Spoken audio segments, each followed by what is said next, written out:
በያላችሁበት ጥሩ ጊዜ ያው በመስጋና እንጀምረው ፈጣሪ አንድ ሳምንት እድሜ ሰጠንና ተገናኘን ይህ የሆነው በርሱ ነው እናመሰግናለን ዛሬም ደስ የሚል ተመልካች መጥቷል እንኳን ደህና መጣችሁ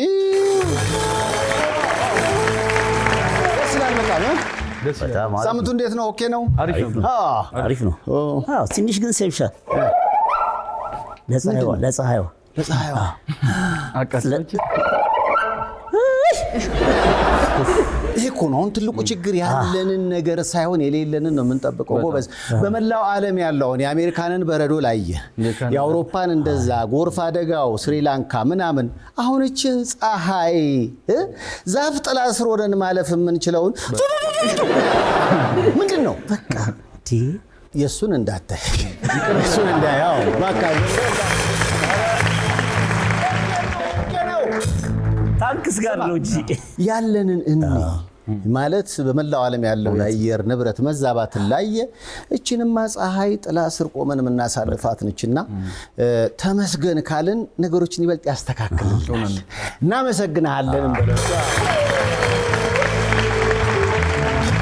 ለዛይልቅ አንተ ጥቁር ነገር ብለሃል ያው ጾሙ እኮ ነው ሰፊ ጾማው ጾም የምግብ ይህ ፕሮግራም ከመቀረጹ በፊት ሽሮ አስመጥተህ ስትበላ ይችላል ምን ይደረግታል ጾም ስለሆነ ሽሮማ ወሳኝ ነው ፓፓ ሽሮ ግን ኃይል መስጠት ጀምሯል ማለት ነው እስኪ አመታት እስኪ አንዴ እስኪ ሽሮ ፉልም አለው ዜብሽ የሽሮ ታሪክ ግን በጣም ለየት ያለ ነው አንድ ተመልካች የላከልኝ አይታችሁታል የሽሮ ታሪክ ሽሮ ከአባቱ ካቶ ባቄላ ከናቱ ከወይዘሮ አተር እርሻ በተባለ መንደር ተወለደ እድሜው ለትምህርት እንደደረሰ ማጨድ በተባለ አስተማሪ ተመርቆ ወፍጮ በተባለ መስሪያ ቤት ተቀጥሮ መስራት ጀመረ በድንገት በደረሰበት ህመም ብረድስት በተባለ ሆስፒታል ገብቶ ማማሲያ የተባለ ሐኪም እየመረመረው እያለ በድንገት አረፈ እንጀራ በተባለ አቡጀዲ ተጠቅልሎ እጅ በተባለ መኪና ተጭኖ ጉሮሮ በተባለ መቃብር ተቀብሯል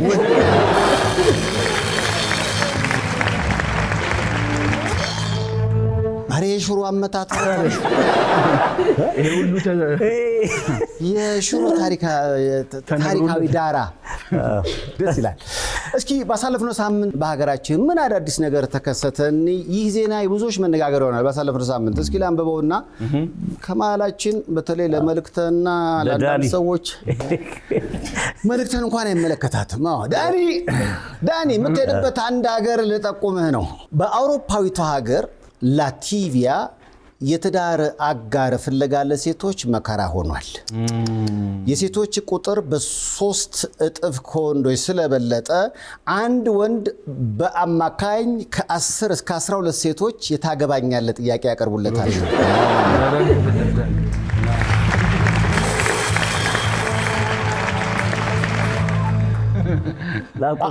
አሁን በአገሪቱ ውስጥ የሴቶች ቁጥር ከወንዶች በ15.5% ስለሚበልጥ ማለት ነው ሴቶቹ ጊዜያዊን ለማሳለፍ ሳይሆን ለቤት ውስጥ ስራ እንዲረዷቸው ጊዜያዊ ባሎች ይፈልጋሉ ዳኒ አንድ የነፋ በእናት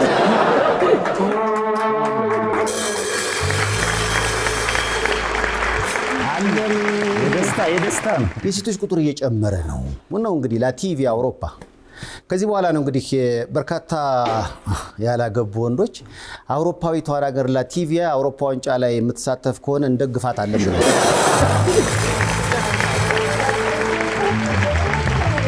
ግን እኮ ይሄ ዳታ ያስፈልገዋል የዳታ ነገር አይሆን እንጂ እኔ አሁን በዙሪያ ብዙ የወለዱ ሰዎች ጋር እየሄድኩ አራስ ጥሪ በዚህ ዓመት ራሱ አንድ 6 ቦታ አልሄድኩም ከ6ቱ 5ቱ ወዳጆቻችን የወለዱት ሴት ነው ሴት ሲበዛ ደግሞ በጣም ደስ ይላል አይደል በጣም እውነቱን ለመናገር መጪው ጊዜ እነሱ ነው የሚሆነው ደስ ይላል በጣም ከዛ አንፃር ጉዳዩን በተለያየ አንግል ማየት ያስፈልጋል ስንት ልጆች ነው ያለው አሁን 2 ወንድና ሴት አየ 50%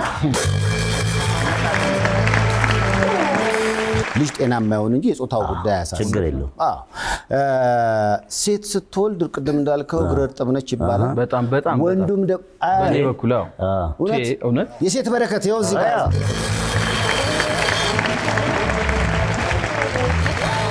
ምን ይዛል መጣች። ብዙ ቪዛ አንከራተተችኝ። በቃ 7 ጊዜ አሜሪካን ለመግባት ለመሄድ አመልክቶ በ8ኛው እሷ እንደተወለደች ነው አይደለ? መንግስት ራሱ አረገለት።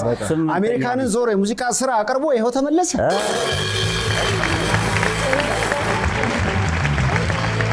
ሴቷ ስትወለድ ምን አገኘ? ብዙ የልጅ እኮ ተወርቶ አያልቅም። የሴቷም ይሁን በቃ ብዙ ነው፣ በረከቱ ብዙ ነው። አዎ ለማንኛውም እንግዲህ በዓለማችን ላይ የሴቱም የወንዱም ቁጥር ይመጣጠን ዘንድ እንመኛለን አይደል?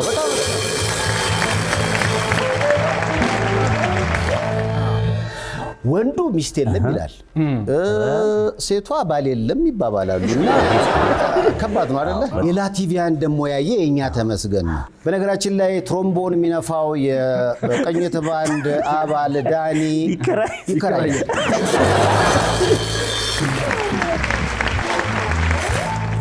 የቤት ስራ ታግዛል ቸኛት እንዳይሰማቸው። ኢትዮጵያ ውስጥ ደግሞ ያለው ነገር ከላቲቪያ ጋር እኮ በተቃራኒ ነው። ለምሳሌ ቅኝት ባንድን እኮ የላቲቪያውያን ሲያዩ ይገርማቸዋል። በጣም 6 ወንድ በአንድ ሴት ተከባለች።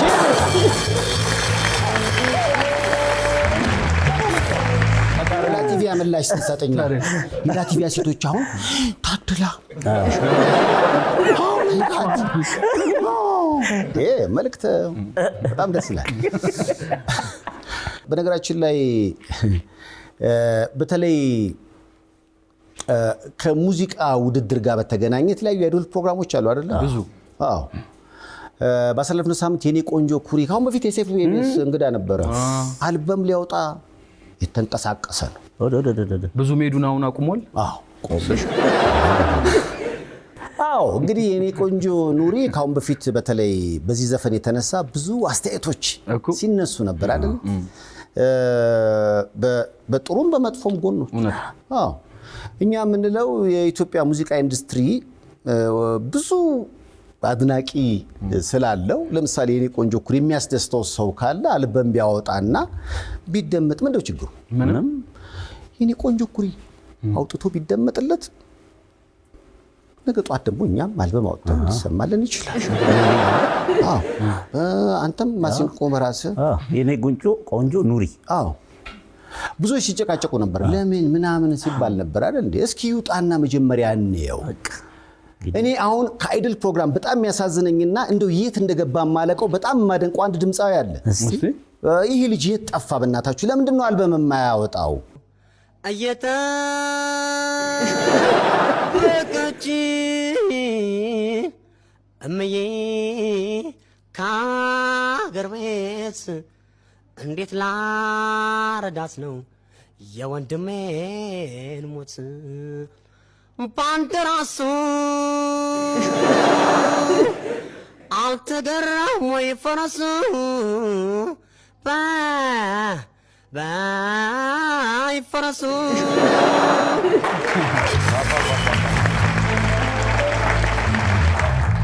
ዳኞች የሰጡት መልስ ነው ደስ የሚለው። ፈረሱ ብቻ ሳይሆን አንተ ራስህ ድምፅ አልተገራም። የኔ ቆንጆ ኩሪ ያወጣ በጉጉት እየጠበቅነው ነው። የኛ ጥያቄ ግን ይሄ ልጅ የደረሰ ነው። ቀጥሎ በጉጉት የምንጠብቀው አልበም የዚህ ልጅ ነው። ይስራልን የምትሉ እስኪ የዘፈን ነገር ከተነሳ ግን አንዳንዴ ደግሞ የማይጠበቁ ስራ ሰርተው የሚያስገርሙ ድምፃውያኖች ደግሞ ያጋጥማሉ። በጣም ይሄ ልጅ የብዙዎች መነጋገሪያ ሆኗል። የቡርኖ ማርስን ዘፈን በማሲንቆና በክራር አይታችሁታል? በጣም አሪፍ ነው። እስኪ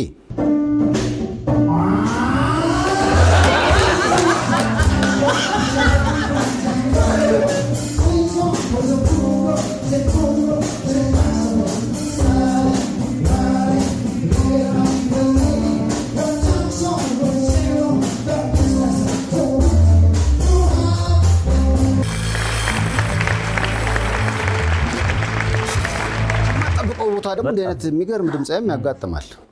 መሞከራቸው ራሱ የሚደነቅ ነው። ደርሷል እኮ ቡርኖ ማርስ ማለት ይከብዳል።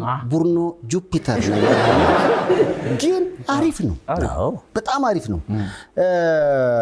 በተለይ አሁን የምንሰማቸው አዳዲስ የሚመጡ ልጆች አሉ እና ሙዚቃዎቻቸውን ወደ ተመልካች ሲያቀርቡ አናታቸውን የሚል አስተያየት መስጠት ብዙ ትክክል ነው ብለን አናምንም ማለት ነው። በባህል መሞከራቸውም ጥሩ ነው። በሙሲንቆ ክራር አድርገው እና አይከፋም። የሚያድግ ልጅ ነው። ለማንኛውም እንግዲህ ባሳለፍነው ሳምንት የተለያዩ ተመልካቾች የላኩልኝ የተለያዩ ጉዳዮች መቅረባቸውን ቀጥለዋል። የዓለም ዋንጫ ድልድል ላይ መቄዶኒያ ማለት ሲገባው ድልድሉን የተናገረው ሰው ይመስለኛል እንግዲህ መቄዶኒያ ማለቱ ልክ እኛ እንደምንለው መነጋገሪያ ሆኗል። እስኪ ቪዲዮውን እንየው። Okay, we got the winner of Denmark, North Macedonia.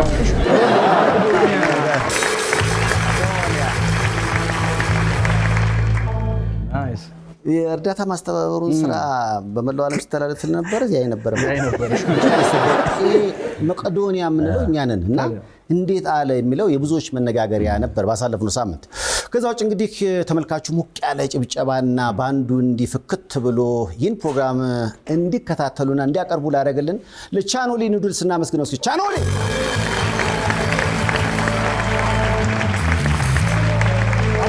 የዚህ ልዩ የመዝናኛ ዝግጅት የክብር ስፖንሰር ነው። የጥንት የጠዋቱ ባለሕፃን ልጅ ምልክቱ አቦወለድ አሁን በየሱቅ ሱፐርማርኬቱ ፍሬሽ ሆኖ እንደልብ አለ።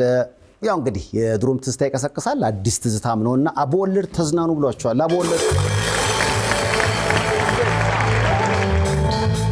ዛሬ እንግዲህ ብዙ ደስ የሚሉ የመዝናኛ ዝግጅቶች ይቀርባሉ። አዲስ ነጠላ ዜማዋ ተወዶላታል። በአዲስ አልበም መጣሁ እያለች ነው። ሳራቲ እዚህ ነው ያለችው። ለሳራቲ ላይ በጣም ይወደዳሉ እና አቢ ወለላው እዚህ ነው ያሉት። ለና አቢ ወለላው ከ17 ዓመት በታች የኢትዮጵያን ብሔራዊ ቡድን ለአፍሪካ ዋንጫ አሳልፈዋል። ዳዊትና ቢኒያም እዚህ ነው ያሉት።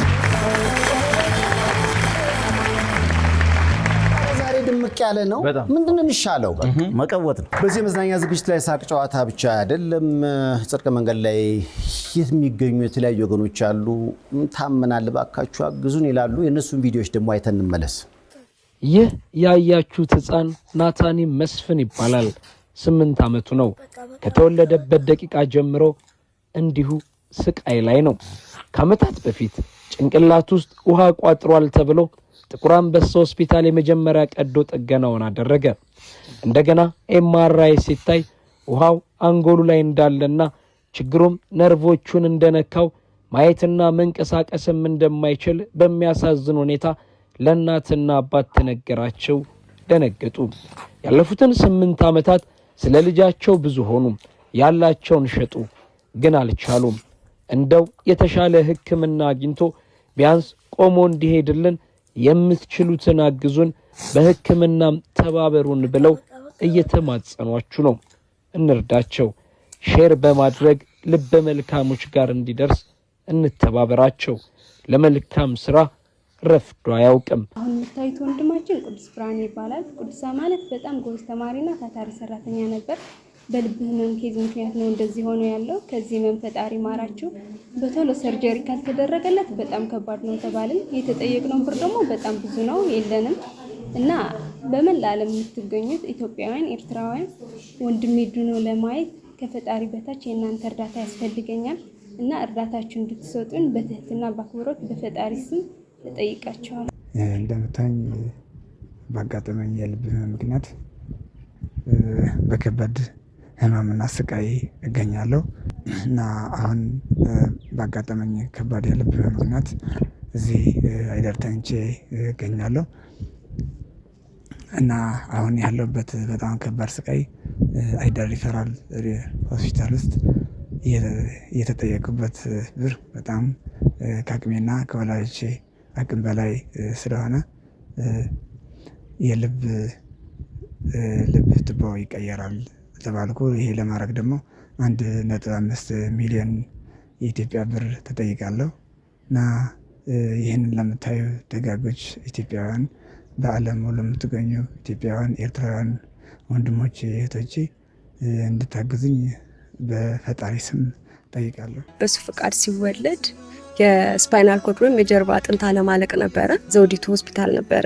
የስፓይናል ኮርዱ መጨረሻ ላይ አጥንት ሳይሆን ውሃ ነበረ። እሱ መወገድ ስላለበት እሱ ተወገደ። ከዛ እሱ ሲወገድ ምን ተፈጠረ? የጭንቅላት ከጭንቅላቱ የነርቭ መልእክት ይዞ የሚሄደው ውሃ መሄጃ ስላጣ ሰርጀሪ ስለተሰራ ውሃ ወደ ጭንቅላቱ ሄደ እና ጭንቅላቱ ትልቅ እየሆነ ሲሄድ ለሱም ሰርጀሪ መሰራት አለበት ተባለንና ሻንት ገባለት፣ ጎማ ማለት ነው። ያ ጎማ ከሽንት ፊኛ ጋር ተገናኘ። ከጭንቅላቱ በሽንት ፊኛ አድርጎ ከሽንቱ ጋር ውሃው እንዲወገድ ማለት ነው። እና ያው እያደገ ሲሄድ ምን ተፈጠረ? ሲያስረዱን ሐኪሞቹ ሽንትና ሰገራውን መቆጣጠር እንደማይችል ነገሩ። እኔም እዛው ሰፈሬ ላይ የግል ስራ እየሰራሁ በአንድ በኩል ከዛ በኋላ ለልጄ የሚያስፈልገው ነገር የሕክምና ወጪ፣ የዳይፐር፣ ሌሎችንም ነገር አስቀምጬ ከነበረው ገንዘብ ሙሉ በሙሉ ጨረስኩ። ከዛ ሁሉ ነገር ባለቤቴ ላይ ዕዳ ተጫነባት። እሷም የምታገኘው ደሞዝ ላይ በጣም ችግር ላይ ስለሆነ ለልጄ የሚያስፈልገው ነገር ለማድረግ አቅም የለንም። ስለዚህ ያው እዚህ ሀገርም ያላችሁ በውጭም የምትኖሩ ሰዎች የምትችሉትን እንድትረዱ ስንል በእግዚአብሔር ስም እንጠይቃለን። በጣም ብዙ ደጋግ ኢትዮጵያኖች አሉ በአገር ውስጥም በውጭም በገንዘብም በጸሎትም የታመሙትን በመጠየቅ እግዚአብሔርን የሚያስደስት ስራ ይሰራሉ። ለነዚህ ወገኖች ግን ሁሌም እንደምንለው እናመሰግናለን። በወጣ የተካ አላህ ይስጥልን።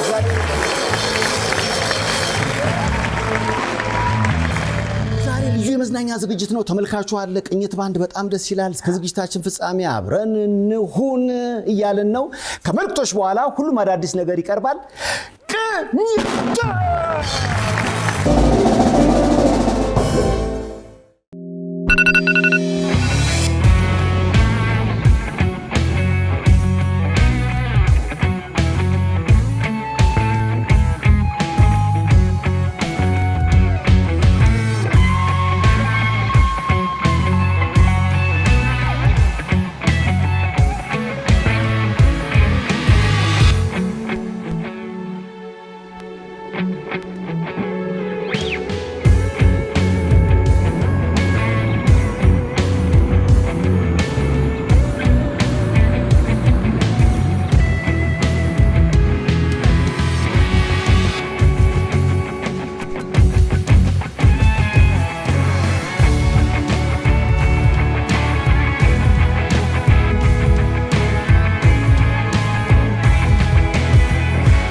የስኬቶ ሚስጥር ክሎዝ ሲቲ